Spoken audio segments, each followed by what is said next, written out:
9 kalender MotoGP 2021 sudah sampai di Belanda, tepatnya di sirkuit Assen. Selamat malam GP Mania, ketemu lagi dengan saya Astuni Putri dalam kualifikasi MotoGP Belanda 2021. Dan Asput nggak sendiri dong, Asput sudah bersama dengan Arif Kurniawan. Apa kabar? Baik, Asput. Sehat ya? Alhamdulillah. Aduh, tegang banget nih, coba santai dikit. Oh gitu ya, tegang. Agak deg-degan ya. Beda orang soalnya. Oh beda orang, benar, baru pertama kali ketemu lagi. Nah, di pekan ini tuh kita punya banyak update. Oke. Tapi yang paling menarik untuk kita bahas di segmen awal ini yaitu comebacknya Dani Pedrosa. Ya, seperti kita tahu ya, Dani Pedrosa ini kan sekarang udah pensiun. Dia sekarang jadi test rider juga di KTM. Tapi sekarang udah mau balapan lagi nih. Gimana nih? Ya, berarti statusnya wildcard ya. Statusnya wildcard. Oke. Jadi memang di wildcard itu apa? Di MotoGP itu boleh ada wildcard tahun ini, karena tahun lalu di freeze, dibekukan karena COVID kan. Nah itu memang terserah pabrikan mau mengajukan nama siapa sebagai wildcard di balapan mana. Kan kalau Dani Pedrosa ini diisukan akan tampil di Misano ya, di mana, di San Marino Grand Prix. Tapi masih belum pasti. Masih tapi belum pasti. Tapi kalau memang Dani Pedrosa setuju, karena Dani Pedrosa juga belum mengiyakan gitu ya, karena dia lagi enjoying the life sebagai test rider nih, test ridernya KTM ya. Itu berarti nanti di Misano dia tampil sebagai wildcardnya KTM. Dan itu memang boleh. Wildcard tuh di dalam semusim ini boleh ada 2 kali wildcard. 2 wildcard untuk 1 pabrikan. Bisa kalau KTM berarti Dani Pedrosa dua-duanya boleh, Dani Pedrosa sama siapa juga boleh gitu. Jadi sebenarnya kalau wildcard ini bisa buat rider siapa aja? Ya, terutama oleh rider yang sudah terikat kontrak sama mereka. Misalnya Dani Pedrosa kan memang udah terikat kontrak nih sebagai test ridernya KTM. Kalau di misalnya Yamaha, dia bisa kalau mau memberikan kesempatan kepada Cal Crutchlow misalnya, boleh, silakan. Tapi di mana terserah. Honda mau ngasih kesempatan Stefan Bradl, boleh. Atau nama besar nih, Andrea Dovizioso mau juga dikasih kesempatan sama Aprilia tampil, katakanlah sama-sama di Misano, boleh juga. Tapi ya, biasanya ada nggak buru-buru, ada rentang waktu nih. Misalnya kalau diregulasi sih 45 hari sebelumnya ya, dimasukkan ke Dorna, lalu Dorna masukkan ke FIM, lalu FIM melalui Grand Prix Commission mengapprove.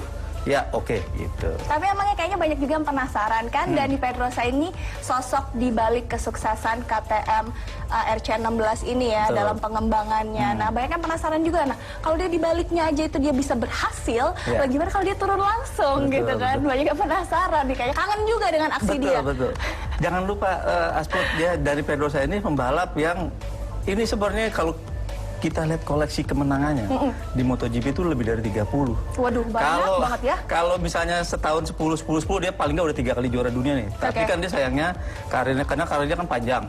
Jadi setahun tuh bisa 5, bisa 4, jadi kepecah-pecah. Jadi kurang mencukupi untuk misalnya di tahun yang bersangkutan di tahun itu untuk jadi juara dunia. Tapi secara umum Dani Pedrosa ini di Honda aja waktu itu dia menangan nih pembalap yang paling nggak setahun 2-3 kali menang sih gampang buat dia gitu. Berarti KTM ini menaruh harapan juga dong untuk Dani Pedrosa bisa podium. Karena di 3 race terakhir ini kan Miguel Oliveira terus yang bisa berhasil podium. Sedangkan rekannya agak kurang gitu. Emang Miguel Oliveira doang yang bisa beradaptasi sama pengembangan KTM? Jadi kalau bicara Miguel Oliveira, Asput ya, jadi mungkin ini karena dia kan thinker ya, pemikir. Karena cita-cita dia kan jadi dokter sebenarnya. Dokter gigi lebih tepatnya. Nah, jadi bayangin kalau orang mau jadi dokter biasa. Jauh ya. Iya, enggak kan, artinya dia biasa mikir kan. Kalau ada masalah dia terbiasa untuk yang namanya juga dokter kan, analytical thinkingnya kuat gitu kan. Nah ini kerasa banget di balapan. Ketika KTM mengganti frame baru atau sasis baru, lalu mengganti bahan bakar baru, nah yang paling bisa berhasil untuk memaksimalkan itu semua adalah si dentis ini ya. Dentis ini, calon dentis ya, karena dia masih belajar nih. Dia sejak ganti itu ya, dia 2 kali runner up ya, dan sekali menang. Nah, itu yang nggak bisa dilakukan oleh Brad Binder. Padahal tahun lalu Binder juga menang di Brno ya, di CSKA gitu. Ini seru banget pembahasannya. Kita akan lanjut lagi nanti ya. GP Mania, sebelum kita menyaksikan kualifikasi 1, kita lihat dulu yuk data dan juga fakta tentang Assen. Itu tadi data dan juga fakta tentang sirkuit Assen. Selain sirkuitnya paling tua, di situ yang paling banyak menang itu Valentino Rossi. Tapi kalau dilihat dari sejarah-sejarahnya, paling cocok sama siapa sih kira-kira? Kalau motor pasti Yamaha. Yamaha. Udah pasti. Jadi ngejagoin Yamaha dong di sini. Kalau ngeliat trennya dari free practice, iya. Oke, kalau gitu nanti kita akan bahas lagi ya. GP Mania jangan kemana-mana, kita akan kembali sesaat lagi.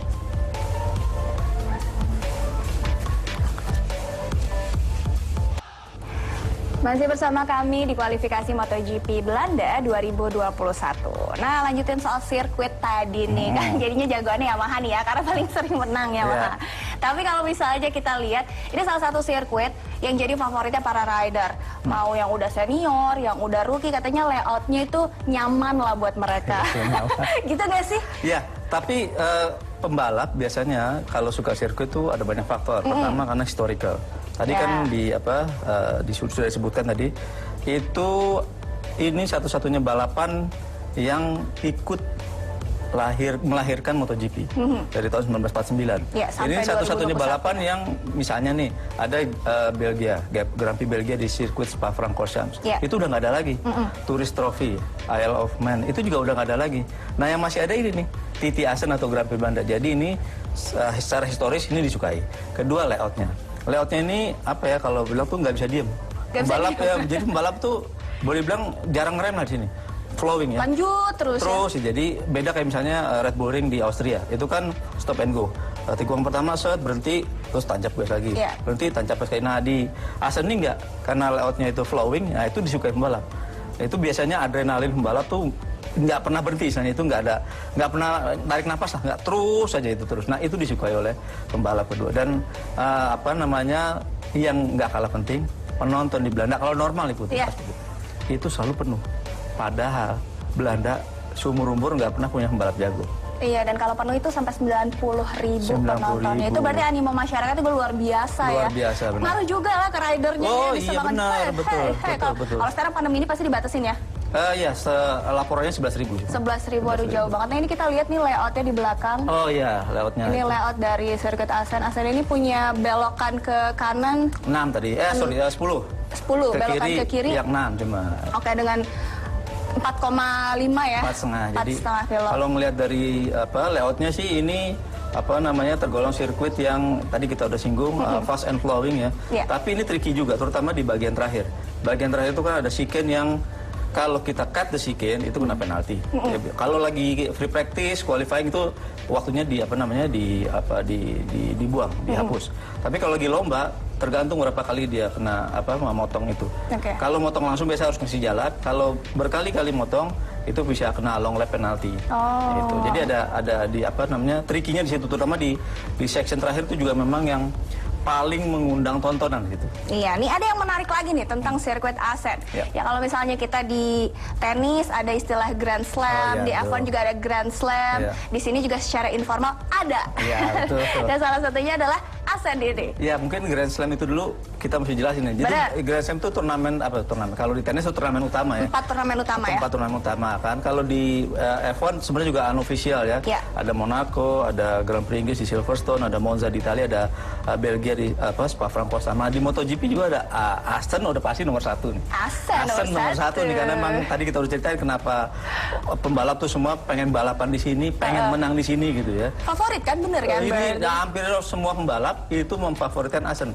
Bahkan kalau kita nonton tadi dari free practice 1 sampai qualifying tadi, itu berkali-kali komentarnya bilang Pecco Bagnaia punya tato sirkuit Assen.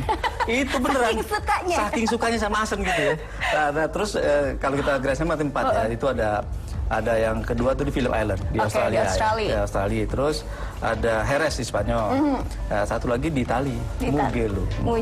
Itu juga 4 balapan yang pembalap pengen menang di sana, pengen balapan di sana. Itu ada pride sendiri. Pride tersendiri ya, menang di sana, betul. Oke, kita lanjut lagi nanti ya. GP Mania, kita saksikan bersama-sama yuk kualifikasi pertama.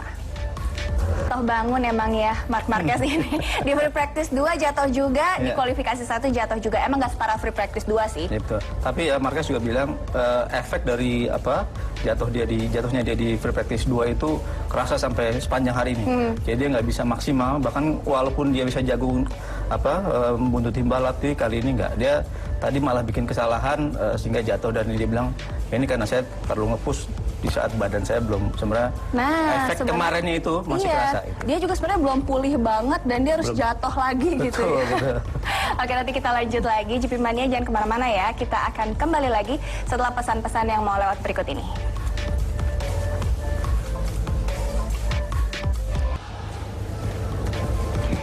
Kalau di Sachsenring kemarin yang paling aktif dan paling banyak menang itu kan Marc Marquez. Nah kalau di sirkuit ini kan dari Yamaha Valentino Rossi. Paling banyak ya, dia paling aktif gitu.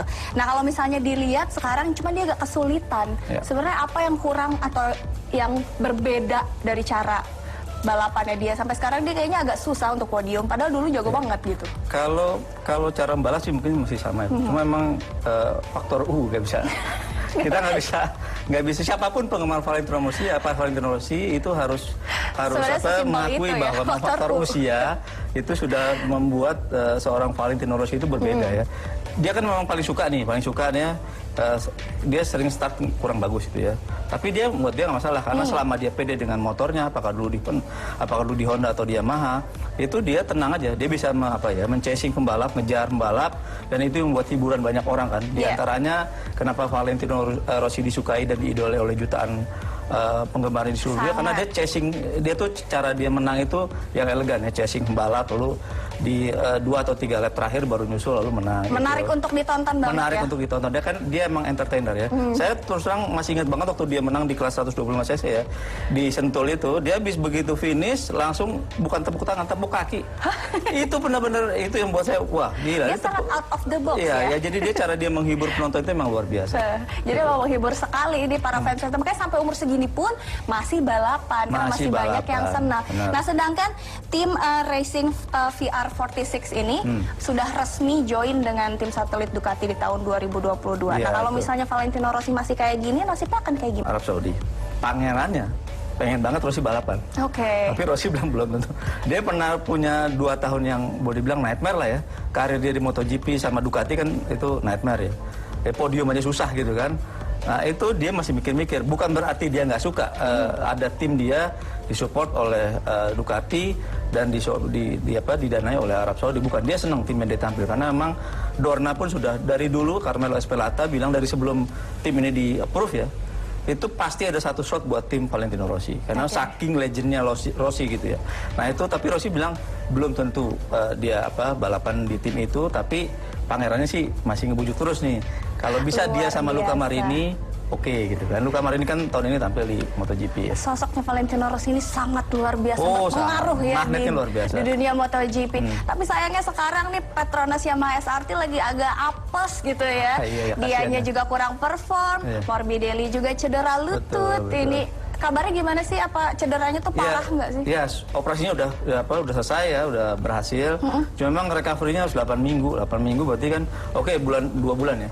Bulan depan memang ada summer break ya, ada off ya. Tapi kita lihat di bulan Agustus pemulihannya, berarti kan bulan keduanya ini ya, Morbidelli recovery. Berarti kalau bisa tampil lagi dia paling September, berarti masih lama. Masih lama banget. Sementara kalau kita lihat Gerd Gerloff, pembalap pengganti Morbidelli, yang merupakan pembalap superbike sebenarnya, itu kan paling nggak sampai kualifikasi belum, mungkin karena belum beradaptasi ya, jadi belum perform maksimal gitu. Jimmy Wania, Asput mau kasih tahu nih buat kalian yang mau mengikuti kuis live race sore nanti yang berhadiah jutaan rupiah. Caranya gimana? Tinggal visit link Instagram kita dan klik di v7.video/.